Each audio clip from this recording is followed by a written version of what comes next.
ನಮಸ್ಕಾರ ಬಂಧುಗಳೇ. ಪ್ರಭು ಶ್ರೀರಾಮಚಂದ್ರನ ಹೆಸರು ಕೇಳಿದ ಕೂಡಲೇ ನಮಗೆ ನೆನಪಾಗುವುದು ಅಯೋಧ್ಯೆ. ಆದರೆ ಶ್ರೀರಾಮನು ತನ್ನ 14 ವರ್ಷಗಳ ವನವಾಸದ ಅವಧಿಯಲ್ಲಿ ಅತಿ ಹೆಚ್ಚು ಕಾಲ, ಅಂದರೆ ಸುಮಾರು 11 ವರ್ಷಗಳ ಕಾಲ ಕಳೆದದ್ದು ಎಲ್ಲಿ ಗೊತ್ತೇ? ಅದುವೇ ಮಂದಾಕಿನಿ ನದಿಯ ತಟದಲ್ಲಿರುವ ಪವಿತ್ರ ಚಿತ್ರಕೂಟ ಧಾಮದಲ್ಲಿ. ಇಲ್ಲಿನ ಒಂದು ಬೆಟ್ಟದ ಮೇಲೆ ಆಂಜನೇಯ ವಿಗ್ರಹವಿದೆ.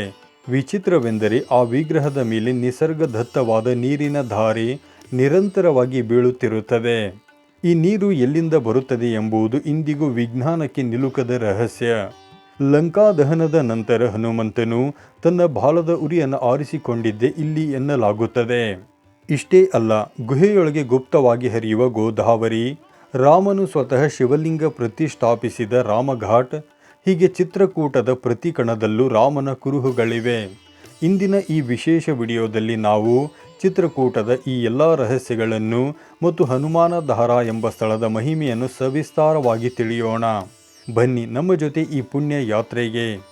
ಚಿತ್ರಕೂಟದ ಮಹಿಮೆ ಮತ್ತು ಮಂದಾಕಿನಿ ನದಿ. ಚಿತ್ರಕೂಟವು ಉತ್ತರ ಪ್ರದೇಶ ಮತ್ತು ಮಧ್ಯಪ್ರದೇಶದ ಗಡಿಯಲ್ಲಿ ಹರಡಿಕೊಂಡಿರುವ ಸುಂದರ ಅರಣ್ಯ ಪ್ರದೇಶ. ಇಲ್ಲಿ ಹರಿಯುವ ಮಂದಾಕಿನಿ ನದಿಯು ಅತ್ಯಂತ ಪವಿತ್ರವಾದದ್ದು. ಸತಿ ಅನಸೂಯಾ ದೇವಿಯು ತನ್ನ ತಪೋಬಲದಿಂದ ಈ ನದಿಯನ್ನು ಸೃಷ್ಟಿಸಿದಳು ಎಂಬ ಇತಿಹಾಸವಿದೆ. ಇಲ್ಲಿನ ರಾಮಘಾಟ್ನಲ್ಲಿ ಕುಳಿತು ತುಳಸಿದಾಸರು ಚಂದನ ತೀಯುತ್ತಿದ್ದಾಗ ಸ್ವತಃ ಶ್ರೀರಾಮನು ಅವರಿಗೆ ದರ್ಶನ ನೀಡಿದನು. ಪ್ರತಿಯೊಬ್ಬ ಭಕ್ತನು ತನ್ನ ಯಾತ್ರೆಯನ್ನು ಈ ಮಂದಾಕಿನಿ ನದಿಯ ಸ್ನಾನ ಮತ್ತು ರಾಮ್ಘಾಟ್ನ ಆರತಿಯೊಂದಿಗೆ ಆರಂಭಿಸುತ್ತಾನೆ. ಹನುಮಾನ್ ಧಾರ ಇತಿಹಾಸ ಮತ್ತು ರಹಸ್ಯ. ಚಿತ್ರಕೂಟದಿಂದ ಸುಮಾರು 4 ಕಿಲೋಮೀಟರ್ ದೂರದಲ್ಲಿರುವ ಹನುಮಾನ್ ಧಾರ ಈ ಕ್ಷೇತ್ರದ ಪ್ರಮುಖ ಆಕರ್ಷಣೆ. ಲಂಕಾ ದಹನದ ನಂತರ ಹನುಮಂತನಿಗೆ ತನ್ನ ದೇಹದಲ್ಲಾಗುತ್ತಿದ್ದ ಉರಿಯನ್ನು ಸಹಿಸಲು ಸಾಧ್ಯವಾಗಲಿಲ್ಲ.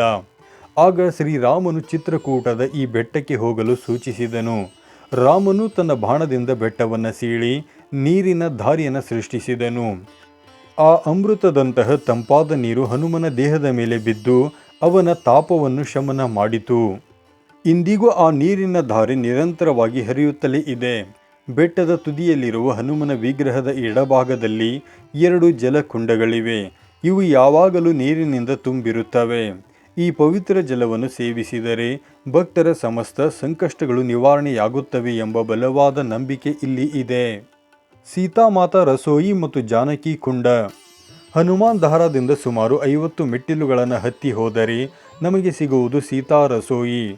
ವನವಾಸದ ಸಮಯದಲ್ಲಿ ಸೀತಾದೇವಿಯು ಇಲ್ಲಿ ಅಡುಗೆ ಮಾಡಿ 5 ಮಂದಿ ಋಷಿಗಳಿಗೆ ಕಂದ ಮೂಲಗಳನ್ನು ನೀಡಿದ್ದಳು ಎನ್ನಲಾಗುತ್ತದೆ.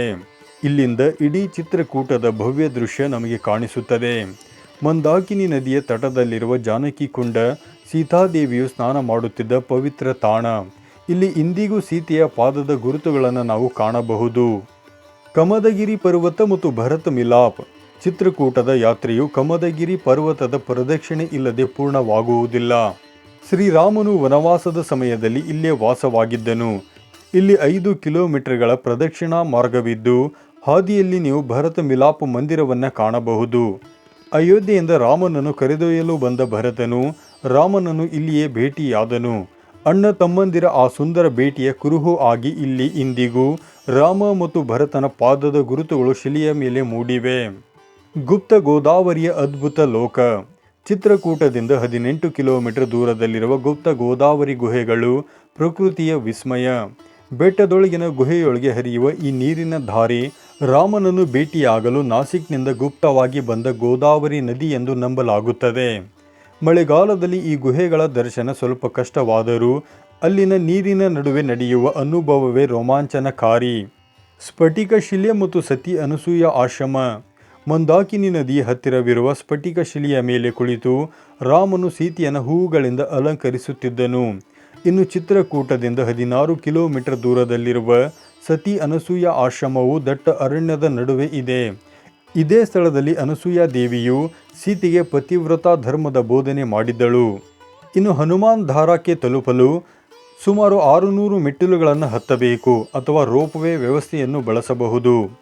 ಶ್ರೀರಾಮ ಮತ್ತು ಹನುಮಂತನ ಭಕ್ತಿಯ ಸಂಗಮವೇ ಈ ಚಿತ್ರಕೂಟ. ಇಲ್ಲಿನ ಹಸಿರು, ಶಾಂತತೆ ಮತ್ತು ಮಂದಾಕಿನಿ ನದಿಯ ಕಲರವ ನಿಮ್ಮ ಮನಸ್ಸಿಗೆ ಅಪಾರ ಶಾಂತಿ ನೀಡುತ್ತದೆ. ನೀವು ಎಂದಾದರೂ ಚಿತ್ರಕೂಟಕ್ಕೆ ಭೇಟಿ ನೀಡಿದ್ದೀರಾ? ನಿಮ್ಮ ಅನುಭವವನ್ನು ಕಮೆಂಟ್ನಲ್ಲಿ ಹಂಚಿಕೊಳ್ಳಿ. ಈ ಮಾಹಿತಿ ಇಷ್ಟವಾದರೆ ವಿಡಿಯೋ ಲೈಕ್ ಮಾಡಿ ಮತ್ತು ಶೇರ್ ಮಾಡಿ. ಪ್ರಭು ಶ್ರೀರಾಮನ ಕೃಪೆ ನಿಮ್ಮ ಮೇಲಿರಲಿ. ಜೈ ಶ್ರೀರಾಮ್, ಜೈ ಬಜರಂಗಬಲಿ.